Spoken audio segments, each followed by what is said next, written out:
₹500 में क्या ही आता है? एक पिज्जा, 4-5 बर्गर, एक शर्ट, एक पैंट, एक टॉप। लेकिन मैं अगर ये कहूँ ₹500 को स्मार्टली इन्वेस्ट किया तो आज से कुछ टाइम के बाद आप लखपति बन सकते हो छोटे अमाउंट से 500 से। यकीन नहीं होता? सो डोंट वरी, आज की इस वीडियो में हम ये चीज समझने वाले हैं कि कैसे आप ₹500 की मंथली एसआईपी करके लखपति बन सकते हो। वैसे तो ये वीडियो सबके लिए, लेकिन स्पेशली फोकस रहने वाला है बिगिनर्स पर जो अभी इन्वेस्टमेंट की जर्नी स्टार्ट कर रहे हैं। तो उनके लिए एसआईपी से अच्छा ऑप्शन फिलहाल अभी नहीं है, अगर वो कम टाइम में अच्छा रिजल्ट चाहते हैं तो आज की इस वीडियो में हम पूरा एसआईपी के बारे में जानेंगे। तो इधर उधर की बातें ना करते हुए डायरेक्ट टॉपिक पर चलते हैं। सबसे पहले यही चीज समझ लेते हैं कि एसआईपी आखिरकार होती क्या है। एसआईपी स्टैंड करती है सिस्टमैटिक इन्वेस्टमेंट प्लान। इसका मतलब होता है कि जैसे आप आरडी करते हो, आरडी का मतलब होता है रिकरिंग डिपॉजिट। आप हर महीने कुछ अमाउंट जो भी आपने डिसाइड किया, 500, 1000, 1500, 2000, वो आप आरडी में देते हो। अब वो आरडी आप बैंक में करा सकते हो, पोस्ट ऑफिस में करा सकते हो और किसी ज्वेलर के पास करा सकते हो ज्वेलरी में। वो होती है हमारी आरडी। अब इस सेम कॉन्सेप्ट को म्यूचुअल फंड में इंप्लीमेंट कर दिया गया और इसको नाम दे दिया गया एसआईपी, सिस्टमैटिक इन्वेस्टमेंट प्लान। यानी कि इसमें भी आप हर महीने जो आपने अमाउंट डिसाइड किया, 500, 1000, 1500, वो सेट कर लेते हो और एक टाइम पीरियड के लिए 4 साल, 5 साल, 10, 15 साल के लिए हर महीने आप वो अमाउंट देते हो। यानी एसआईपी के थ्रू हम म्यूचुअल फंड में पैसा इन्वेस्ट करते हैं और वो जो म्यूचुअल फंड्स के फंड मैनेजर्स होते हैं वो अपने अकॉर्डिंग ये चीज डिसाइड करते हैं कि वो जो एक बड़ा अमाउंट है वो कौन कौन से सेक्टर में इन्वेस्ट होगा। अब हमारा उस पर कोई कंट्रोल नहीं होता है, हमने सिर्फ फंड सिलेक्ट करना होता है, उसमें पैसे डालने हैं। अब वो फंड मैनेजर उस फंड के पैसे आगे कहाँ एलोकेट करते हैं उसका कंट्रोल हमारे पास नहीं होता, वो ये खुद देखते हैं। अब एसआईपी आप बाद में स्टेप अप भी कर सकते हो अपने अकॉर्डिंग। स्टेप अप का मतलब होता है कि 1-2 साल बाद अगर आप कुछ अमाउंट से 10%, 20% इंक्रीज करना चाहो एसआईपी तो आप वो कर सकते हो। उसको बोलते हैं स्टेप अप एसआईपी, यानी जब आप कुछ टाइम के बाद अपनी एसआईपी को बढ़ाते हो। ये मैंने आपको बता दिया। मेन फोकस सिर्फ एसआईपी पे रखना कि आपने अगर ₹500 स्टार्ट किया तो 15 साल तक आप ₹500 ही दोगे, दैट्स इट। क्योंकि आगे कैलकुलेशन हम इसी बेस पर करने वाले हैं, नो स्टेप अप। अब यहाँ पर मैंने ₹500 का एग्जांपल आपको दिया था। अब ये चीज समझते हैं कि ₹500 इन्वेस्ट करके कितना अमाउंट हम जनरेट कर सकते हैं। अब किसी भी इन्वेस्टमेंट में जो सबसे इंपॉर्टेंट फैक्टर होता है वो होता है टाइम। जितना ज्यादा आप टाइम देते हो उतना ही ज्यादा आपको कंपाउंडिंग इंटरेस्ट मिलता है। अब कंपाउंडिंग इंटरेस्ट का मतलब होता है इंटरेस्ट पर इंटरेस्ट मिलना, दैट्स इट। अब एग्जांपल लेके चलते हैं। आप ₹500 इन्वेस्ट करते हो, पहले 15 साल का एग्जांपल। आपने ₹500 हर महीने इन्वेस्ट किए 15 साल तक 12% के रेट के बेस पर। अब ₹500 महीना तो साल में हुआ 6000 और 15 साल में हुआ यहाँ पर 90,000। 15 6 का 90 और रिटर्न मैंने बता दिया 12%। तो अब आपके पास 90,000 इन्वेस्ट करने के बाद कितना पैसा होगा? वो होगा कम से कम भी 2,35,000 के आसपास। और वहीं अगर आपने ये 30 साल तक कर लिया, यानी टाइम पीरियड डबल कर दिया, इन्वेस्टमेंट रिटर्न सब कुछ सेम है। अब आपने 30 सालों में 180 इन्वेस्ट किया। कैसे? 6000 साल का मल्टीप्लाई बाय 30 साल कितना हुआ? 1,80,000। अब आपने 30 सालों में 1,80,000 रुपए इन्वेस्ट किया। अब आपके हाथ में कितना पैसा होगा? वो होगा अप्रोक्सीमेटली 15.5 लाख। जी हाँ, 15 साल में होगा आपके पास 2,35,000 और 30 साल में होगा 15.5 लाख। अब 15.5 लाख भी ज्यादा नहीं है ना?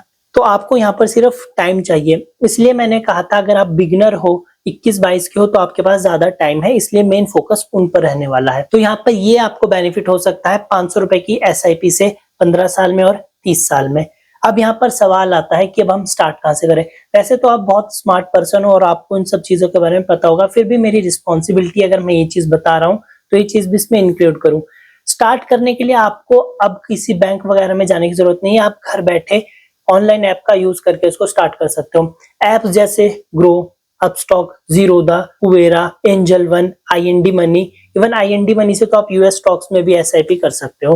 तो ये कुछ एक पॉपुलर ऐप्स थे जिनका यूज करके आप एसआईपी स्टार्ट कर देते हो। अब अगर आपका कहीं पर भी अकाउंट ओपन नहीं है तो डिस्क्रिप्शन में लिंक दिया हुआ है, जाके इजीली आप वहां पर साइन अप कर सकते हो। अब यहाँ पर साइन अप करने के लिए आपको अपनी केवाईसी कंप्लीट करनी पड़ेगी। आपका सबसे इंपॉर्टेंट डॉक्यूमेंट आधार और पैन कार्ड के बिना यहाँ पर कुछ भी चीज पॉसिबल नहीं है। डीमेट अकाउंट खोलना है तो पैन कार्ड आपको चाहिए, इसलिए अगर नहीं बनवाया तो जाके पहले वो बनवा लेना।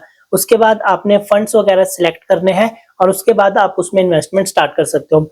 इन्वेस्टमेंट आप 2 तरीके से कर सकते हो, या तो आप ऑटोमेट कर देते हो, यानी खुद वो आपके अकाउंट से कटता रहे, या आप मैन्युअली करते हो हर महीने। अब किसी भी फंड में इन्वेस्टमेंट करने से पहले मैं आपको 2025 में 4-5 कुछ अच्छे फंड्स बता देता हूँ जिसमें आप इन्वेस्टमेंट कर सकते हो। तो फर्स्ट यहाँ पर है Nippon India small cap. Basically ये जो फंड है ये हाई ग्रोथ पोटेंशियल वाला है। इसमें 500 छोड़ो 100 रुपए से भी स्टार्ट कर सकते हो, लेकिन मिनिमम टाइम पीरियड 5 साल मान के ही चलना, तभी अच्छा फायदा मिलेगा। और इसमें रिस्क भी ज्यादा है, मतलब वही गेम है high risk equal to high profit. तो यहाँ पर आप इन्वेस्टमेंट के बारे में सोच सकते हो। तो सेकंड यहाँ पर पराग पारिक फ्लैगशिप कैप फंड। अब बेसिकली ये डाइवर्सिफाइड फंड है, Indian plus global, consistent performer है, अच्छा रिटर्न दिया है ऑन एन एवरेज हर साल का। 5 साल का वही मिनिमम टाइम पीरियड, 500 रुपए से स्टार्ट कर सकते हो और बिगनर्स के लिए काफी अच्छा है। तीसरा यहाँ पर है quant ELSS tax server fund. अब बेसिकली इसमें 3 साल का लॉक इन पीरियड होता है और अग्रेसिव रिटर्न यानी अच्छे रिटर्न दिए है। ये tax benefit plus wealth creation के लिए अच्छा साबित हो सकता है। और चौथा यहाँ पर है axis blue chip fund. Basically ये लार्ज कैप फंड है, लो रिस्क है और जो इन्वेस्टर्स है मतलब बिगनर लेवल के लिए, उनके लिए अच्छा माना जा सकता है। अब यहाँ पर मैंने इन स्कीम्स के रिटर्न नहीं बताए, इसके पीछे रीजन सिंपल सा है। जब हम किसी चीज के रिटर्न बता देते हैं या आपको वो चीज पता चल जाती है, आपके दिमाग में मिथ बन जाता है कि इस स्कीम ने, इस फंड ने इतना परफॉर्मेंस दिया है, अगले साल भी इतना देगा, अगले साल भी इतना देगा, और अब फिर फंड के रिटर्न के बेस पर उसमें इन्वेस्टमेंट करते हो और हो सकता है कि वो पंप और डंप वाला सीन हो।